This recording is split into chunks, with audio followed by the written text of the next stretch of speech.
aí, primeiro ano, tudo bem? Como é que vocês estão? Estou voltando aqui para fazer a correção da semana 2 de História, tá? Do PET 6. Sei que vocês estão cheios de atividades aí, que ainda tem o PET 300, né? Para a produção da carta. Mas vamos correr, que tem muita coisa ainda para fazer e é importante esse PET 300, tá, gente? Por causa da carga horária que vocês terão aí. E ele é um PET que não é tão grande, dá para fazer as atividades de boa, ok? Bem, para quem não conhece o canal e está aqui pela primeira vez, dê seu like, deixe sua opinião, se inscreva se puder, que a gente está aqui para tentar fazer o melhor possível nessas correções semanais para o ensino médio, tá bom? Então vamos lá, eu vou expandir aqui. Ó, explicação primeiro ano, vamos voltar, eita, os partidos políticos e os sindicatos no Brasil. Quando que aconteceu isso, que as pessoas às vezes veem o sindicato e só pensam na questão do Partido dos Trabalhadores, né? Então já vem essa ideia, mas essa ideia do sindicato dos Partidos dos Trabalhadores já é mais para a década de 90, né? 80 e 90, finalzinho da ditadura militar, tá ok? Mas a gente vai falar de uma outra época, da criação, tá? Quando eles começaram a ocorrer aqui, né? A se formar. Bem, gente, conceitos que tem lá no PET: sindicato, associação de indivíduos da mesma classe ou profissão para a defesa de interesses classistas. Então, nós temos, os professores temos o sindicato dos professores, que é o quê? São pessoas que lutam pelos nossos direitos, ok? São esses interesses classistas profissionais, tem a ver com a profissão ou econômicos. Sindicato dos operários, sindicato patronal. Patronal quer dizer o quê? Sindicato também dos patrões, tá bom? O patrão, né? O patrão também tem pessoas que lutam para que as suas ideias sejam colocadas também na pauta, tá? Não é só operário. Existem os sindicatos patronais, tá? Partido político, gente. Eu sei o que é partido político, esse monte. São pessoas, né? São grupos que se organizam com amparo legal pela lei, tá? Com formas voluntárias de participação. Eu quero participar de um partido, eu quero me candidatar a vereador, então eu posso me filiar a qualquer partido, não tenho que pagar. Então é assim, é voluntário, sabe? Participação numa associação orientada para ocupar o quê? Um poder político, um cargo público. Ok? Então, esses partidos existem, hoje existem inúmeros, mas já teve época na história que foram 2 partidos só, teve época que não teve partido nenhum, ok? Então, vamos lá. Bem, gente, o texto, né? Isso é mais ou menos aqui que eu dei uma resumida. Desde que assumiu o poder do país, através da Revolução de 30, Getúlio Vargas, gente, que veio rompendo com aquela política da República Velha de 1930, do café com leite, tá? Foi um golpe na República Velha, não entrou Getúlio, tá? Na Revolução de 30. Ele adotou uma política econômica, gente, voltada ao crescimento industrial, tá? Baseado no nacional desenvolvimentismo, que a gente falou na outra aula, mas a gente bateu mais na tecla de JK. Como eu tinha falado, em Getúlio teve também um crescimento industrial, mas o que se caracterizou muito nesse momento também foi a criação das leis trabalhistas, ok? Mas isso daí tinha alguma coisa por trás também. Tá? Esse nacional desenvolvimentismo, ele vem muito forte com Juscelino Kubitschek, a partir de 56 também, ok? Bem, aí o que o Getúlio fez? Ele aumentou impostos sobre os produtos importados, né? Isso daí dando uma força para a indústria brasileira, gerou linhas de crédito para a implantação de indústrias, linhas de crédito é o quê? Empréstimos, né? Para que as indústrias pudessem serem criadas, né? O governo auxiliou e criou tributos, que são impostos sobre a agricultura para financiar a indústria nacional. Então, uma coisa daqui de dentro, um fortalecimento da indústria nacional. Assim, a indústria cresceu de forma exponencial. Lógico, o governo estava dando força, estava apoiando esse sentido da industrialização no Brasil, ok? Getúlio deu esse impulso. Tá? Isso gerou o quê, gente? A partir do momento que se cria mais indústria, acontece o quê? O operariado brasileiro começa a acontecer, começa a surgir, ele começa a ficar forte, um momento de ebulição de ideias, né? Pois o anarquismo também, que eram movimentos que já existiam na Europa, e comunismo lá na Revolução de 17, estava em pleno vapor ainda, não era Guerra Fria, tá, gente? Antes, tá? Eram correntes presentes no mundo inteiro, e o aumento do operariado brasileiro provocaria também um crescimento de reivindicações e questionamentos. Então, essas correntes anarquistas e comunistas que estavam acontecendo, elas eram, de certa forma, contra esse poder estatal, assim, do ditador, eles reivindicavam direitos, né? Direitos de, às vezes, não se ter um Estado, de um Estado como o comunismo, né? De ser todo mundo dono de todos os meios de produção. Então, existia já esses movimentos de revolta, né? E de ser de um processo dialético de ser contra essas políticas, sabe? Fortes de doutrinar, de massacrar o operário. Então, existia já essa resistência através desses movimentos. Ok? Sindicato vem daí, uma luta pelos direitos, ok? Então vamos lá. A Constituição das Leis do Trabalho, que é a CLT, tá? Aprovada em 43 por Getúlio, foi o ápice da política trabalhista. Então, no trabalhismo, Getúlio aprovou uma série de leis trabalhistas que beneficiavam os trabalhadores, mas que eram divulgadas quase que como um presente do líder para o povo. Então, o que Getúlio fez? Ele criou essas leis trabalhistas, 13º, férias, tá? O trabalhador com direitos, que ainda existe hoje, tá, gente? Que até alguns governos atuais querem tirar algumas leis, né? Alguns direitos dos trabalhadores. Então, o que ele fez? Que isso que era importante fazer, ele deveria fazer isso. O trabalhador tem que ter direitos. Tá? Mas ele fez essa implantação, essa constituição dessas leis do trabalho, e ele ficou parecido assim, nossa, como é que ele é bonzinho, um presente, olha, ele nos deu isso, ele nos deu direito, olha, ele está pensando na gente. Então ele acabou ficando popular, é um líder populista, ok? O líder que tem uma força com o povo, com a população. Então, Getúlio deu esses benefícios, mas também, ao mesmo tempo, a imagem dele perante o povo ficou engrandecida, ok? Então, vamos lá, gente, o peleguismo. O Pet pergunta, né, o que foi o peleguismo? O peleguismo, gente, nasceu no Brasil durante o Estado Novo, que é o período de ditadura de Getúlio Vargas, que durou 15 anos. Ele no poder, de uma forma ditadora, mas dando esses benefícios, sacou? Em 43 foi a CLT, dando, né? O pai dos pobres, né? O grande líder e tal. Então, o peleguismo, ele foi uma parte da política nacionalista de Getúlio Vargas. Esse termo deriva de pelega, o líder sindical que mediava entre os interesses do Estado e as reivindicações dos operários. Então, isso quer dizer o quê, gente? Ele permitiu o sindicato, tá? Tinha as leis trabalhistas através que as pessoas pudessem pleitear direitos. Mas quem controlava esse sindicato? Ele não tinha uma autonomia, esse sindicato, não era uma sociedade distinta do Estado. O governo controlava e tinha o líder sindical, que tem que lutar pelos direitos de forma assim neutra, né?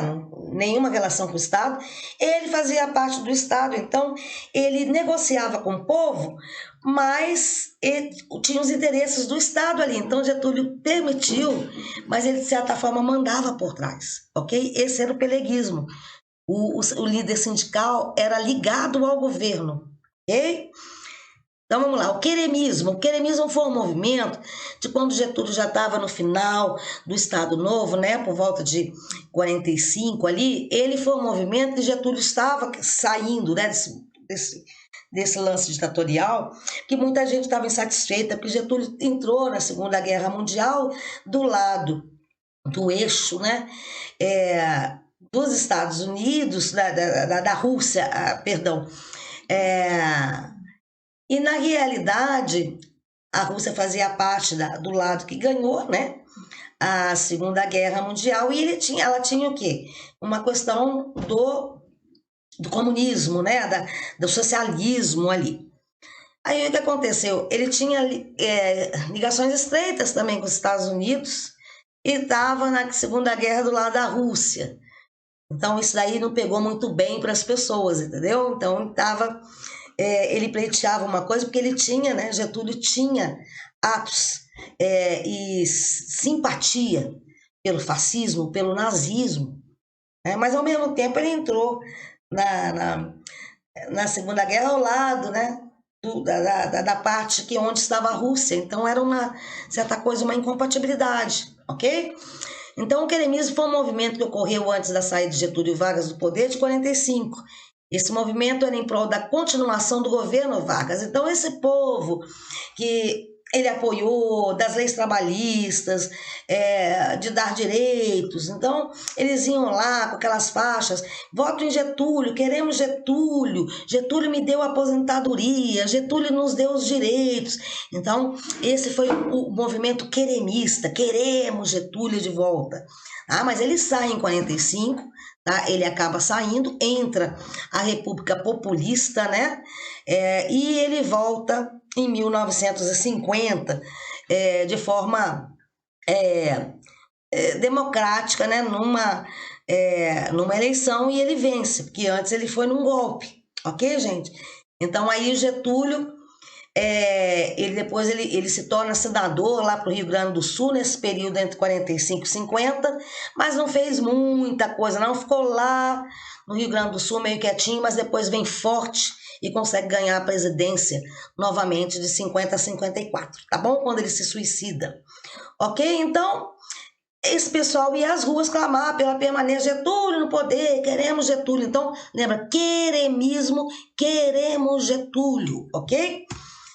Bem, aí as perguntas do PET. Quais as principais mudanças observadas nos partidos políticos e grupos sindicais no Brasil de 30 a 94? Houve grandes diferenças, tá?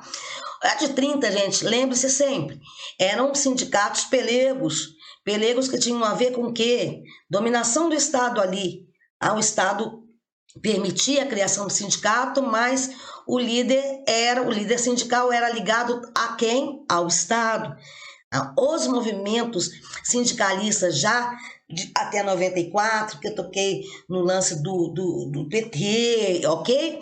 Eles já são diferenciados. No PET, no texto do PET, vocês vão ver isso claramente e respondem essa pergunta tranquilamente. O que foi o peleguismo?